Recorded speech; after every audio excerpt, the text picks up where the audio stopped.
Sabi nga po ng Governor Daniel R. Fernando, pilitin namin mabigyan, matulungan ang bawat Bulakenyo para magkaroon ng maayos, disente at magandang trabaho po.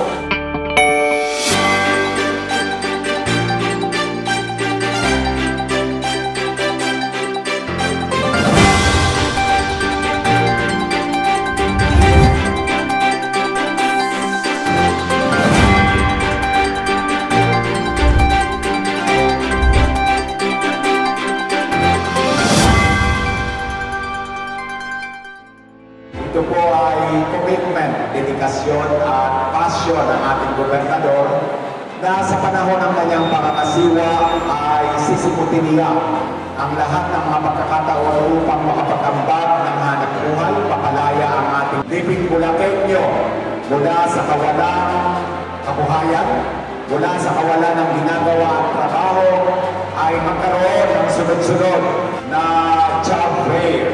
Nagpapasalamat din po ang ating Vice Gov dahil po sa inyong pagtangkilik sa programa ng Pipeso. Dahil hindi lamang po kayo makikinama kundi ang buong lalawigan. Dahil tumihan po o karamihan po sa mga Bulakenyo ay dahil sa trabaho, mas aayos po at gaganda ang ekonomiya ng ating lalawigan. Sana po sa ating mga employer, bigyan po natin ng konting leniency. Dagdagan niyo po yung pasensya niyo po na sana bigyan niyo ng opportunity na i-hire yung mga bago natin. Ang bilin lang po sa akin ng gobernador, tuloy-tuloy ang job fair.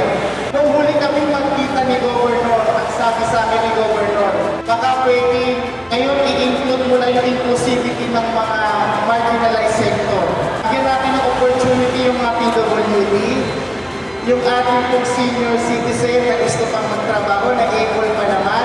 At yung pinakahuli, inumpisahan po namin sa aming space, sa GIP, yung mga kapatid natin may autism.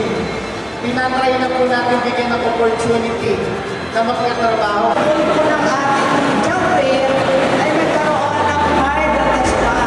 Iniwala ako lahat ng job seekers dito ang may potential. Ang dami ng mga vacancies, shoot na kayo. Kailangan lang po, selling mo ang sarili mo. Nais ko lamang po may paalam sa inyo na ang Department of Migrant Workers, Bulacan Provincial Office, ay kaysa po ng bawat Bulakenyo para po sa paghahanap ng maayos, disente at protektado na pagtatrabaho abroad. We are celebrating our pre-independence day. Imagine being of 15 employers, if I'm not mistaken, o 20, makaka-apply kayo sa lahat. You have the opportunity. So you just have to negotiate and sell yourselves there para matanggap. So good luck and congratulations in advance. Ako po ay sa Robinson Talagtas bilang merchandiser. Sobrang laki po niya ang tulong. Bali, ako na lang po ang nag-iisang walang trabaho sa amin.